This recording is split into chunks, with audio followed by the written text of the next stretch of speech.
So I've talked about the war kicking off in the Middle East, and you know what I'm really tired of hearing? People saying that it's not real, or how one news source is correct but another isn't, or that specific horrific incidents didn't occur. Firstly, fuck the news. You should never trust a source just because they align with your preconceived bias. Don't trust them at all. The only thing the news is good for is to provide a decent starting point for your independent research. For example, the music festival massacre in Israel that I recently covered, a ton of people are saying it didn't happen, when I have the fucking videos on my phone. They're not hard to find. Hamas soldiers wore body cams while they were slaying these innocent people. I can only assume they did this so they can happily relive their act of terror over and over again in the name of their holy God. I have videos of Hamas executing every occupant of vehicles trying to escape, whether by direct gunfire or burning them alive. I have videos of Hamas executing civilians who were lying on the ground pretending to be dead already so they wouldn't be killed. I have videos of Hamas parading dead civilians and hostages through Gaza after the attack, followed by a massive cheering crowd of locals. And the babies?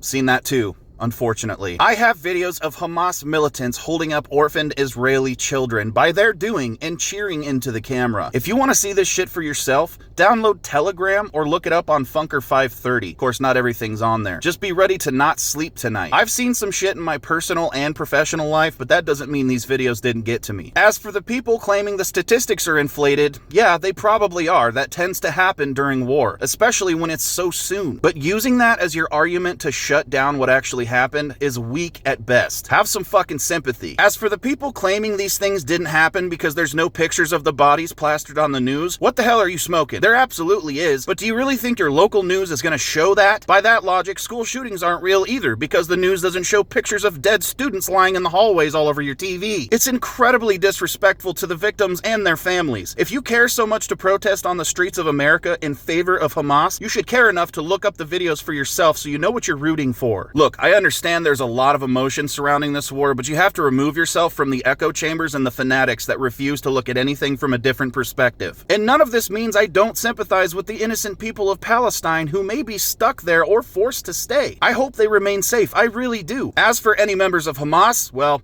I can't say what I really want to on here, but you get the picture.